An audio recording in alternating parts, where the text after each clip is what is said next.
Hola amigas y amigos, nuevamente con ustedes en esta semana en su programa Espíritu y Materia. Siempre estamos con ustedes los días lunes, miércoles y sábado a las 8:30 de la noche y el día domingo a las 12 del día exactamente, para llevarles temas de interés que tienen que ver con nuestra vida personal, familiar, social y que aporten para un cambio permanente y creativo en nuestras vidas, ya sea en los diferentes temas que estamos hablando por nuestra cultura general, y muchas veces el programa está encendido y también escuchan las personas de la familia, y pueden ser temas de interés que ustedes también los pueden investigar o buscar información adicional ahora pues a través de los celulares, en Google, en cualquiera de los robots de internet pueden buscar estos temas y comprender mejor lo que nosotros en este poco tiempo que estamos podemos decirles. Soy Francisco Picado, estoy situado en la Clínica de Terapias Naturales y Spa para atenderles. Está situado pues en su dirección de donde fue el Cine Rex, 75 Varas al Lago, mano derecha. Ahí tenemos consulta natural, consulta también con acupuntura, con electroacupuntura, con masajes, con ventosas, con sauna, masajes de diferente tipo, y también damos cursos de medicina natural, de acupuntura y de diferentes tipos de masajes. Pueden llamar a nuestros teléfonos que están en pantalla cuando los miren y entonces así conocer un poco más. Tenemos muchos años de dar formación y tenemos, llamémosles, terapeutas o promotores de salud natural en todo el país. Pueden, como decía, también visitarnos. Hoy vamos a tocar un tema un poco que no es tan común que lo toquemos, pero precisamente por eso ahí vamos. Vamos a hablar de algo que revoluciona actualmente la ciencia, la salud y casi todas las disciplinas. Hicimos un programa hace días que se llamaba la inteligencia artificial. Pues de alguna manera esto está conectado, pero es mucho más específico lo que vamos a hablar ahora, porque se trata de algo que se llama neurociencia.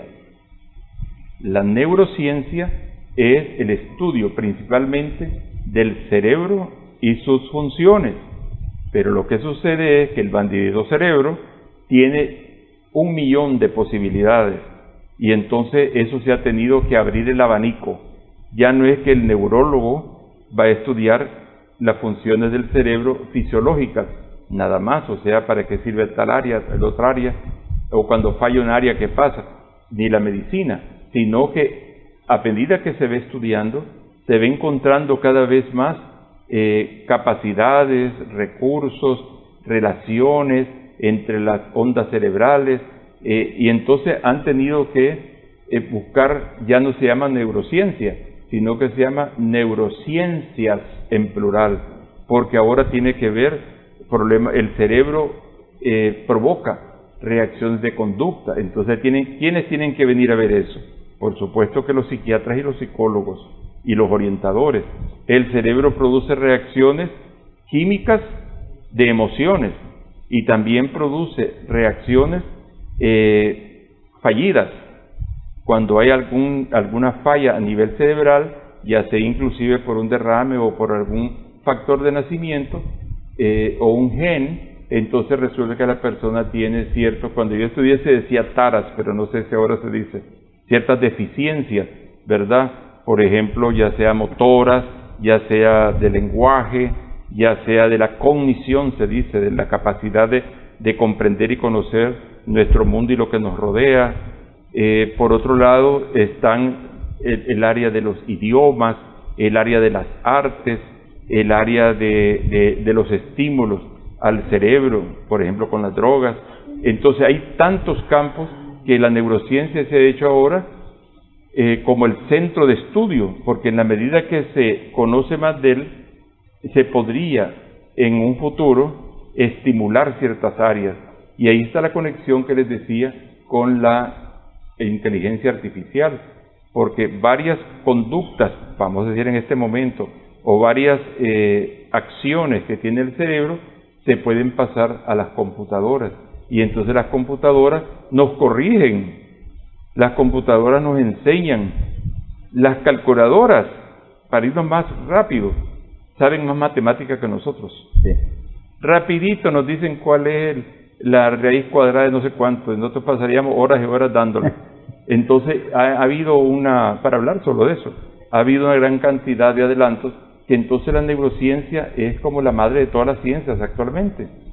Y lo que se comenzó muchas veces con un estudio fisiológico o patológico del cerebro, se ha convertido en algo más complicado y ya se ha sectorizado inclusive. Entonces ese va a ser el tema que vamos a estar abordando, y para eso me acompaña en esta oportunidad el doctor Mario Balmaceda.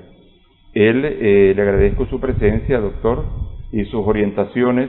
Ya nuestro público lo conoce bien, pueden visitarlo, ahí les va a dar sus señas, y le voy a pedir pues que de inmediato se presente y continuaremos con el desarrollo de la neurociencia o neurociencias.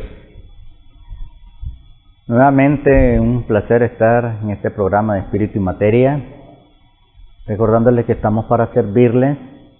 Puede concertar citas al 86 8702 84, o puede buscarme o localizarme de la Iglesia Católica de Villa Flor Sur, 2 cuadras al sur, 20 varas arriba. Ahí estamos para servirle en alternativas complementarias o medicina natural. Bien,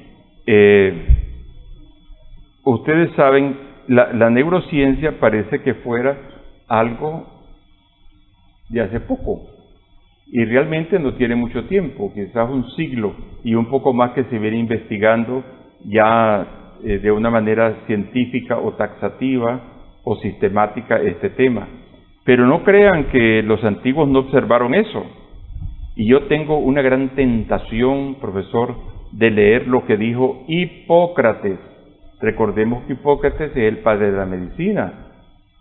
Son más de 2500 años atrás. Hipócrates ya le dijo a sus alumnos lo que voy a leer, y quédense sorprendidos por una hora lo que dijo Hipócrates.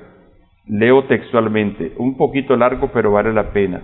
Los hombres deben saber que las alegrías, gozos, risas y diversiones, las penas, abatimientos, aflicciones y lamentaciones proceden del cerebro y de ningún otro sitio, dice Hipócrates 2500 años atrás.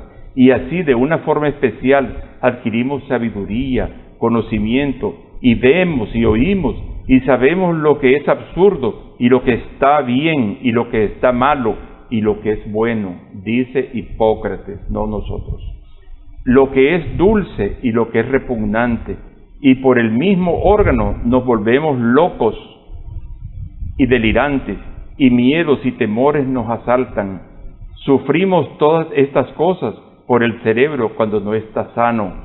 Soy de la opinión que de esta manera el cerebro ejerce el mayor poder sobre el hombre, dice Hipócrates. El mismo que dice que tu alimento sea tu medicina y tu medicina tu alimento, que aquí lo decimos siempre. Profesor, es de caerse con estas palabras. Es un hecho. La neurociencia en sus inicios fue aplicada exclusivamente a la medicina. Desde la medicina a la psicología, de la psicología a la psiquiatría, y hoy sucesivamente la neurociencia ahora es neurociencias, porque está aplicándose en todos los ámbitos de las especialidades que se pueden ver y conocer en el mundo, porque siempre ha estado en estudio la mente. ¿Qué pasa en la mente? ¿Cómo es que se desarrolla la mente? ¿Cómo es que se desarrolla el lenguaje? ¿Cómo es que se desarrollan las emociones? ¿Por qué lloramos? ¿Por qué reímos? ¿Por qué siento frío? ¿Por qué siento dolor? ¿Por qué sentimos o experimentamos todas esas emociones o sentimientos que las neurociencias ahora hablan de la percepción? Primeramente es la percepción, cómo percibimos. todos esos elementos propios del ser humano, pero sin olvidar el cosmos que nos rodea. Cómo percibimos desde el cosmos, cómo interactuamos con el cosmos, pero también cómo interactuamos con el ser humano, cómo interactuamos con los animales, cómo interactuamos con el clima. Es decir, el cerebro tiene tantos laberintos, y esto es lo que ha inquietado a las neurociencias, y la ha venido dividiendo, subdividiendo, y la viene reduciendo, pero en ese reduccionismo se da cuenta que es el gran universo que no tiene un fin.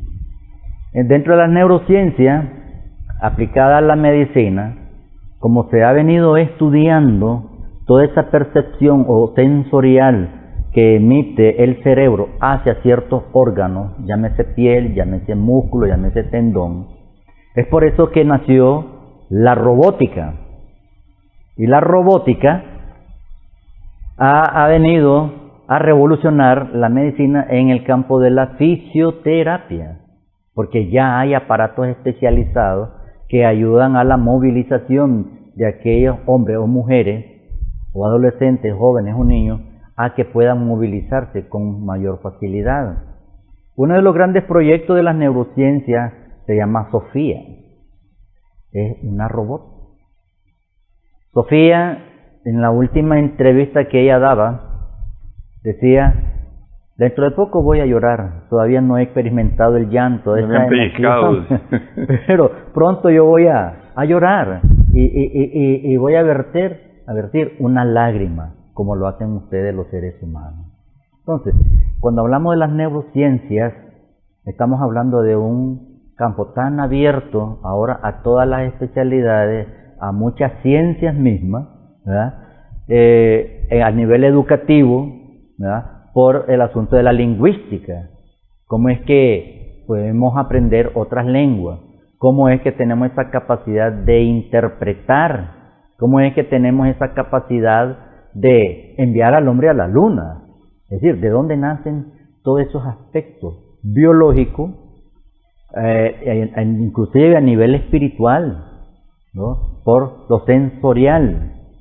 ¿Cómo es que yo puedo experimentar, o cómo es que yo tengo un sueño? La neurociencia ahora trata de darnos una explicación. Es interesante todos estos fenómenos, vamos a llamar, que se dan, pero hay una base que se empezó a investigar allá por 1600, y es que todo, ya de investigar, o sea, con investigar es que se hace en laboratorio, y es que todo tiene corriente eléctrica. Sí. Y ya sabemos hoy que el cerebro es una planta, de repente hasta nuclear, que está mandando mucha energía inagotable. Entonces, cuando se descubre que tiene energía y que, por ejemplo, nosotros quisiéramos saber dónde están nuestros recuerdos en el cerebro. Sí. No están en ningún lugar. Pero cuando pensamos en un recuerdo, pensemos ahora en un recuerdo agradable primero.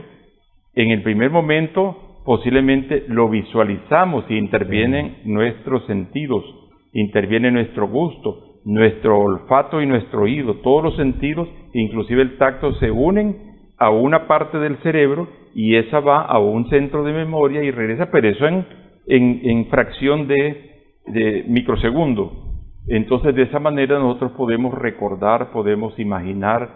No podemos imaginar fácilmente lo que nunca hemos visto, ¿verdad? Por eso es que estamos hablando de que los sentidos nos estimulan a esto, y en la medida que nosotros estimulamos, por ejemplo, un artista cuando nace, ya sea que viene con esta capacidad cerebral, empieza a asociar. En la medida que él va asociando los colores, que va asociando los amaneceres, que va asociando la belleza de la naturaleza, de las personas, entonces ese cerebro lo va alimentando, y por supuesto que va a tener más recursos que el ciudadano común para expresar la belleza y para, en pintura o en el arte que sea, pero también para hablar de ella, o sin hablar, sabemos reconocerlo. Bien, entonces la neurociencia, quiero decir antes que los egipcios, para este caso, entendían muchas veces que el centro del conocimiento y del comportamiento humano estaba en el corazón. Y creyeron todo eso los faraones. ¿Por qué? Porque también el corazón es un órgano, pero no es el corazón solamente fisiológico como lo conocemos ahora, sino el corazón encierra las emociones, los afectos, los cariños, todo eso. Entonces el corazón, igual que los chinos, en la medicina china el corazón es importante, y dicen los chinos que si el corazón, el meridiano del corazón en este momento está perfecto, la mirada es clara, la persona es alegre, la persona está entusiasta, la persona ve todo bien. Pero si el corazón no anda bien, todo está tristón. Entonces así pensaban también, y de alguna manera hay que tomar en cuenta los egipcios. Pero los griegos, ya con Galeno y los que siguen adelante, pensaron que estaba en el hígado. Sí. Y así ha venido la ciencia más o menos por muchos años. De repente llegó un momento en que se pensó, y en estos siglos, que todo era el ADN, todo era el genoma humano.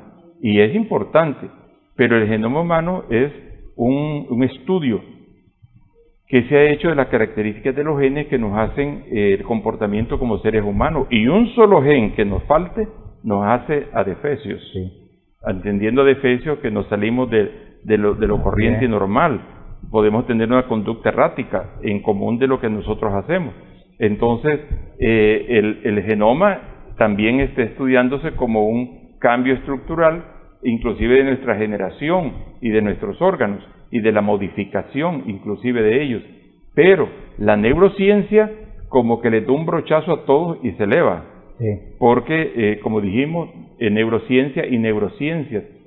Un detalle que me gustaría que ampliáramos, el doctor Balmaceda, es cuánto tienen que ver las hormonas y las glándulas internas de nuestro cuerpo para la conducta desde el punto de vista de la neurociencia. ¿Por qué una persona de repente es más arrebatada que otra? ¿Por qué en un momento está más tranquila? ¿Por qué en un momento tiene el deseo sexual? ¿Por qué en un momento tiene nostalgia? ¿Será porque los recuerdos? Sí, el cerebro. El cerebro comanda, el cerebro dirige, el cerebro ordena. El cerebro muchas veces nos ataca también, se vuelve rebelde, y el cerebro también, en cierto modo, nos castiga. Tal vez no pensar en el castigo, sino nos corrige. Cuando el cuerpo reacciona de una manera diferente. Las hormonas juegan un papel determinante en el comportamiento. Ya sea que nos eleven o ya sea que disminuyan.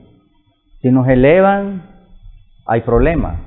Entonces aparece la ira, la cólera, aparecen esos arrebatos, esos impulsos que no se pueden dominar. Pero si disminuyen, entonces nos roban esas capacidades también. Y entre ellos el pensamiento. Con el pensamiento, los recuerdos y los recuerdos que se acumulan en el cerebro, porque muchas se creía que era en el corazón, son los que inhiben muchas funciones y puede alterar el comportamiento del ser humano, puede alterar el comportamiento aún del animal, puede alterar el comportamiento desde el punto de vista biológico. Pero todo depende del cerebro, emana del cerebro. ¿No? El cerebro regula, es un ente regulador, pero que muchas veces los recuerdos pueden bloquear esas funciones. Sí, hay un detalle, y es que dice que el cerebro no tiene moral. El cerebro es indiferente. No tiene conciencia. El cerebro no tiene ética. ¿Verdad? Porque es un instrumento, vamos quizás a disminuir la grandeza del cerebro. El cerebro solo trabaja de una manera sinérgica en las reacciones. Lo que nosotros le alimentamos, él va a responder a eso. No tiene moral, ¿verdad? Igual una persona se puede concentrar en algo bueno y también se puede concentrar en algo malo. También la base del cerebro son las neuronas. Y las neuronas se especializan. Son como un ejército. Sí. 68 millones de hormonas, creo que es lo que tenemos. Neuronas. ¿Sí? Entonces todo eso es un tinglado que trabaja con una velocidad espantosa. Y eso crea conductas, o crea, si no conductas, estímulos a nuestro cuerpo.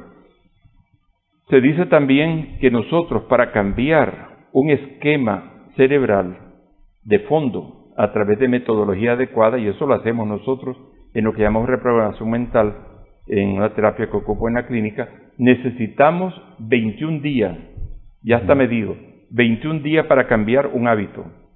Si usted quiere dejar de fumar, pues va a necesitar el apoyo del terapeuta, si es necesario, y casi siempre lo es, o de una instrucción o un seguimiento. Pero si usted lo hace bien, con bastante esfuerzo, a los 21 días, el cigarro no tiene que ver nada en su cerebro, no en su vida, en su cerebro. Si usted toma licor, si usted droga, si usted quiere también adquirir algo, quiero tener la capacidad de poder hablar en público siempre, ahí se va a enredar los primeros días. Se le lengua la traba en el micrófono. Pero resulta que del esfuerzo, las neuronas se van orientando, alineando, a que la capacidad de dicción, la capacidad de lenguaje, lo va a mejorar, siempre y cuando no haya otro tipo de problemas. Pero generalmente el cerebro responde a estímulos. Y otro detalle es que se dice que el cerebro, nos han dicho como un mito, que el cerebro solo trabaja la mitad. Sí. Pero la realidad es que trabaja todo, que nosotros no hemos podido descubrir la otra mitad bien. Hablando de la otra mitad como una manera de decir, o sea que no hemos descubierto todas las funciones. Se dice que un lado es emocional y el otro es lógico, ¿verdad? Un lóbulo lógico, el otro emocional. Pero la realidad es que esa es una masa,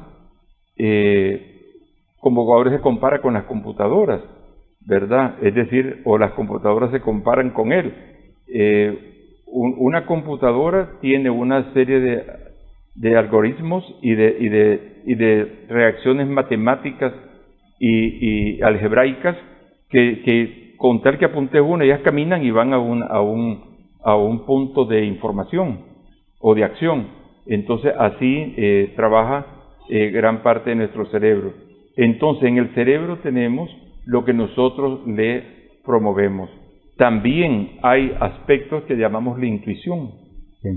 Y parece que ya nuestro organismo viene diseñado para tener ciertos ambientes o ciertos espacios de protección a través de las hormonas, en este caso, por ejemplo, la adrenalina, o también viene también dotado para expresar amor, viene también para expresar temor. O sea que todas estas cosas que son palabras que parece que andan en el ámbito de la psicología clínica, la realidad es que todos son efectos hormonales. Yo tuve una experiencia hace años cuando era muchacho aquí en Managua. Unas monjas me invitaron a dar una charla sobre el amor. Ya en aquellos tiempos se hablaba, entonces yo ahí con las muchachas del colegio, un colegio religioso, yo empiezo a decir en la charla que daba, porque yo pertenecía a movimientos juveniles, y entonces digo que el amor es esto, el otro, pero el amor también es hormonal. ¿Y saben qué han hecho? La monja me llamó y me sacó del estrado y me dijo, comunista. Ella algo había leído de algo, pero mal leído. Y entonces dijo que porque, ¿cómo va a hablar de eso? Me dice, el amor es una cosa inconmensurable. El amor todo como una poesía. Pero el amor, hay diferentes tipos de amor. El amor de pareja, para ser más claro, pasional. El amor pasional es una atracción de hormonas y de feromonas. Sí. Claro, yo no sabía eso de las feromonas entonces, pero sí sabía que había una reacción química y que no solamente es las bonitas palabras, sino que eso nos entra por los ojos después de los 12 años, ¿verdad? Y podemos, si un niño ve a una niña de 7 años, está chavala, pero si ya la ve de 14 años, señorita, tiene otro. Pero eso ¿quién lo da? algo que ya traemos dentro de la programación de nuestro cerebro. Entonces, amigos, estudiemos la neurociencia, que no es solo para los científicos, es para los simples mortales como nosotros, que podemos aprender a comprender mucho mejor al ser humano, sobre todo los seres humanos que tenemos cerca, como es la pareja, los hijos, los empleados, los trabajadores, los jefes. Con la neurociencia podemos llegar a tener mayores niveles de buenas relaciones humanas y de admiración, lo que Dios ha hecho en la maravilla. Los que creemos en Dios pensamos que Dios así lo hizo, los que creen en la evolución pensamos que hemos tenido que esperar millones de años para llegar a esa evolución. Sea como sea, el hecho está allí. El ser humano es un ser todavía imperfecto, en proceso de seguir recreándose. Profesor, por favor, despídanos. Sí. Hay que leer, hay que estudiar, hay que investigar. Y no olvidar nuestro eslogan de que tu alimento sea tu medicina. Y tu medicina, tu alimento. Hasta pronto.